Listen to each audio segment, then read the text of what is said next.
Good evening students. आज हम लोग पढ़ेंगे क्लास 9th के बायोलॉजी का पहला चैप्टर है जिसका नाम है the fundamental unit of life. तो देखिए, the fundamental unit of life में हम लोग को जो स्टडी करना है वो क्या है, सेल है। तो सेल क्या होता है, जैसे आप लोग जानते हो एक जो मकान होता है वो किससे मिल करके बना होता है, ब्रिक से मिल करके बना होता है, ईंटों से मिल करके बना होता है। उसी तरीके से जो लिविंग ऑर्गेनिज्म होते हैं उनका बॉडी भी किससे मिल करके बना होता है, छोटे छोटे सेल से मिल करके बना होता है। तो जितने भी लिविंग ऑर्गेनिज्म होते हैं, ऑल द ऑर्गेनिजम्स इसको ओ कर लेना आप लोग, all the organisms are made up of fundamental unit of life called cell. ठीक है ना, जितने भी ऑर्गेनिज्म होते हैं वो किससे बने होते हैं, सेल से बने होते हैं। सेल ये जो शब्द है वो लैटिन भाषा का शब्द है, लैटिन भाषा का शब्द है। और ये लैटिन भाषा कौन से शब्द से आया है, the cell is a Latin word for a little room. ठीक है ना, जिसका मतलब होता है लिटिल रूम। तो ये लैटिन भाषा का शब्द सेलुला से आया है। किससे आया है, सेलुला से आया है। तो cell is a Latin word, Latin word क्या है, सेलुला है। ठीक है, सेलुला से आया है जिसका मतलब होता है अ लिटिल रूम। इस सेल को सबसे पहले किसने देखा था, रॉबर्ट हुक ने देखा था। ठीक है ना, रॉबर्ट हुक ने देखा था। कहाँ से देखा था, एक कॉर्क के थिन सेक्शन से देखा था। अब कॉर्क क्या होती है समझिएगा थोड़ा सा। जैसे हम लोग ये जानते हैं जो पेड़ होते हैं ना, पेड़ों के बाहर जो है बार्क होती है। ये जो है आप जानते हो क्या होती है, बार्क होती है। हाँ, और इस बार्क के अंदर जब बार्क वाली लेयर हटाओगे, जब बार्क वाली लेयर हटाओगे तो अंदर की तरफ ये जो है आपको क्या देखने को मिलेगा, कॉर्क देखने को मिलेगा। ठीक है, अच्छा, अब ये कॉर्क को इन्होंने निकाल लिया, ये कॉर्क ऐसा जो है इन्होंने निकाल लिया। अब निकालने के बाद इसको जो है हॉरिजॉन्टली कट कर दिया। अब हॉरिजॉन्टली का मतलब क्या होता है, जैसे अगर हम लोग लेफ़्ट टू राइट कट कर रहे हैं तो ये होता है हॉरिजॉन्टली, मतलब इसको कट करा कुछ इस तरीके से। जब इस तरीके से कट करेंगे तो कुछ स्ट्रक्चर हमको जो है ऐसा दिखलाई देगा। ठीक है ना, ऐसा स्ट्रक्चर दिखलाई देगा। तो इसी तरीके का स्ट्रक्चर रॉबर्ट हुक ने कब देखा, जब उन्होंने कॉर्क का थिन सेक्शन स्टडी किया। तो रॉबर्ट हुक सा अ little room in the cork. ठीक है, और ये जो लिटिल रूम था कॉर्क में, ये किसकी तरीके से रिसेंबल कर रहा था, किससे मिलता जुलता था, from a structure of a Honey comb, माने मधुमक्खी के छत्ते के तरीके से। जैसे मधुमक्खी का छत्ता आप लोगों ने देखा होगा, तो उसमें क्या होता है, मधुमक्खी के छत्ते में कुछ इस तरीके से नहीं होता है। ये देखो, ये इस तरीके से मधुमक्खी के छत्ते में होता है, हनी कॉम्ब में होता है। और ठीक इसी तरीके का स्ट्रक्चर इनको इनके कॉर्क के थिन सेक्शन में दिखलाई दिया था। ठीक है, तो इन्होंने जो है इसको क्या नाम दे दिया था, सेल नाम दिया था। The use of the word cell to describe these unit is used till this day in biology. ठीक है, तो इसको इन्होंने क्या नाम दे दिया था, सेल नाम दे दिया गया था। अब सेल को हम लोग साइंस के, जैसे आप लोग फिजिक्स पढ़ते हो, केमिस्ट्री पढ़ते हो, बायोलॉजी पढ़ते हो, तो अलग अलग साइंस है। इसी तरीके से हम लोग सेल की स्टडी साइंस की जिस ब्रांच में करते हैं उसे हम लोग क्या कहते हैं, साइटोलॉजी। साइटोलॉजी, उसे हम लोग क्या कहेंगे, साइटोलॉजी। तो यहाँ पे आप लोग देख सकते हो साइटोलॉजी क्या होता है। साइटोलॉजी को हम लोग क्या डिफाइन कर सकते हैं, the branch of science deals with the study of cell is known as cytology. Is it clear. Next, Robert Hooke ने जो भी अपना वर्क किया था उसे इन्होंने अपनी बुक में पब्लिश कराया था। तो रॉबर्ट हुक की किताब का क्या नाम था, माइक्रोग्राफिया। याद रखिएगा, रॉबर्ट हुक की बुक का क्या नाम था, माइक्रोग्राफिया। तो इसको इन्होंने कैसे देखा, कंपाउंड माइक्रोस्कोप के हेल्प से इसे देखा था। कंपाउंड माइक्रोस्कोप का स्ट्रक्चर आपको एनसीईआरटी में दे रखा है, तो वहाँ से आप लोग रीड कर सकते हो। थोड़ा सा हम बता दे रहे हैं यहाँ पे कंपाउंड माइक्रोस्कोप कैसा बना होता है, लेकिन फिलहाल ये आपके एनसीईआरटी में क्वेश्चन ऐसा पूछता नहीं है। तो compound microscope consist of eyepiece. Eyepiece ऐसा कुछ होता है, आईपीस जहाँ पे हम लोग आँख को रख करके, ये देखो ऐसा कुछ होता है जहाँ से हम लोग देखते हैं इसको। ठीक है, आईपीस होता है, ऑब्जेक्टिव लेंस होगा, condenser to observe a cell after putting a drop of safranin. तो इन्होंने क्या किया था, जो भी सेल अभी आप लोगों ने देखा कॉर्क सेल को स्टडी किया था, तो कॉर्क सेल को स्टडी कैसे किए होंगे, सफ्रानीन डाल करके। इसी तरीके से और कैसे स्टडी कर सकते हैं हम लोग, मेथिलीन ब्लू डाल करके कर सकते हैं। तो आपसे यहाँ पे स्टेनिंग मटेरियल पूछता है, ठीक है। स्टेनिंग मटेरियल क्या होता है, प्लांट सेल के लिए स्टेनिंग मटेरियल क्या होता है, एनिमल सेल के लिए स्टेनिंग मटेरियल क्या होता है। तो यहाँ समझिएगा प्लांट सेल और एनिमल सेल के लिए स्टेनिंग मटेरियल। तो अगर प्लांट सेल है तो इसके लिए स्टेनिंग मटेरियल क्या होगा, सेफ्रानीन होगा, ठीक है ना। इसके लिए स्टेनिंग मटेरियल क्या होगा, सेफ्रानीन होगा। अब इस सेफ्रानीन का कलर क्या होता है, सेफ्रानीन का कलर होता है रेड, ठीक है। सेफ्रानीन का आप लोगों से कलर भी पूछा जाता है, तो इसका कलर क्या होता है, इसका कलर होता है रेड। ये याद रखिएगा आप लोग, इसका कलर क्या होता है, रेड होता है, ठीक है। इसी तरीके से जो एनिमल सेल होती है, ठीक है, एनिमल सेल होती है तो उनके लिए कौन सा हम लोग स्टेनिंग मटेरियल यूज़ करते हैं, methylene, METHYLENE, methylene blue use करते हैं, ठीक है। अब देखिए ये सेफ्रानीन या मेथिलीन ब्लू क्या होगा, आप लोगों ने घरों में देखा होगा, पैर में लगाने वाला रंग होता है ना, ठीक इसी तरीके से लैब में भी रखा होता है। लैब में बॉटल में भरा हुआ रखा रहता है रेड कलर से, जिसे हम लोग क्या कहते हैं, सेफ्रानीन कहते हैं।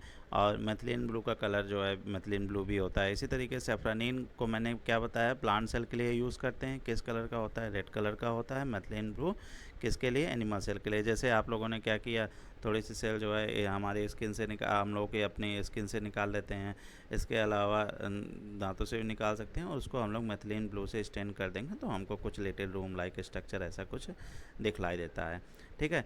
आपको जो एनसीईआरटी में एक्सपेरिमेंट करना है वो ओनियन पील का करना है। किसका एक्सपेरिमेंट करना है, ओनियन पील का। मतलब जो प्याज होती है ना, ये देखो ये प्याज है, ये देखो ये प्याज है। अब इस प्याज को क्या करना है, आपको छिलका निकाल देना है, जो बाहर वाले जो कवरिंग होती है उसको निकाल देना है। उसको निकालने के बाद जो वाइट वाला पार्ट रहता है ना, इस वाइट वाले पार्ट को आगे ऐसे फोल्ड करना है। जब आगे ऐसे फोल्ड करोगे तो ये टूट जाएगा, और टूटने के बाद इसको वापस से इसको नॉर्मल शेप में ले आएंगे। जब वापस से इसके नॉर्मल शेप में ले आएंगे तो एक पतली सी लेयर हमको जो है निकल करके आएगी, जो पॉलीथीन की तरीके से रहेगी। इस लेयर को हम लोगों को निकाल लेना है। लेयर को निकालने के बाद हमको इसको किससे स्टेन कर देना है, सेफ्रानीन से, सॉरी, इसको किससे स्टेन कर देना है हम लोगों को, मेथिलीन, इससे, चूँकि प्लांट सेल है ना, तो प्लांट सेल के लिए हम लोग किससे स्टेन कर देंगे, प्लांट सेल के लिए हम लोग यहाँ पे सेफ्रानीन ले लेते हैं। क्या ले लेते हैं, सेफ्रानीन लेते हैं। सेफ्रानीन हम लोगों ने ले लिया और इसको स्टेन कर देंगे। जब स्टेन कर देंगे तो ऐसा कुछ हमको स्ट्रक्चर दिखलाई देगा, ठीक है। तो ये क्या हो गया, ओनियन पील का स्ट्रक्चर हो गया, ठीक है। ओनियन पील को जो हम लोगों को देखना है। अब रॉबर्ट हुक ने जो सेल को डिस्कवर किया था, उन्होंने डेड सेल को डिस्कवर किया था। तो फिर लिविंग सेल को किसने डिस्कवर किया था, लिविंग सेल को डिस्कवर किया था एंटोन वान ल्यूवेनहॉक ने। तो एंटोन वान ल्यूवेनहॉक ने क्या किया, पॉन्ड वाटर को कलेक्ट किया। किसको कलेक्ट किया, पॉन्ड वाटर को ले आया। और पॉन्ड वाटर को ले आने के बाद कांच का ऐसा कुछ होता है स्ट्रक्चर, जिसे हम लोग कहते हैं स्लाइड। क्या बोलते हैं इसको, हम लोग स्लाइड बोलते हैं। स्लाइड में इन्होंने पॉन्ड वाटर को रख दिया कुछ ड्रॉप, और फिर इसको माइक्रोस्कोप से देखे। जब माइक्रोस्कोप से देखे तो यहाँ पे इनको रैंडमली मूव करते हुए ऐसा जो है सेल्स दिखलाई दे रहा था। तो इन्होंने इसको क्या कह दिया, फ्री लिविंग सेल्स। तो इस तरीके से लिविंग सेल्स या फ्री लिविंग सेल्स को किसने डिस्कवर किया था, एंटोन वान ल्यूवेनहॉक ने फ्री लिविंग सेल को डिस्कवर किया था। कहाँ से डिस्कवर किया था, पॉन्ड वाटर से डिस्कवर किया था। और एंटोन वान ल्यूवेनहॉक को और हम किस नाम से जानते हैं, फादर ऑफ माइक्रोबायोलॉजी के नाम से जानते हैं।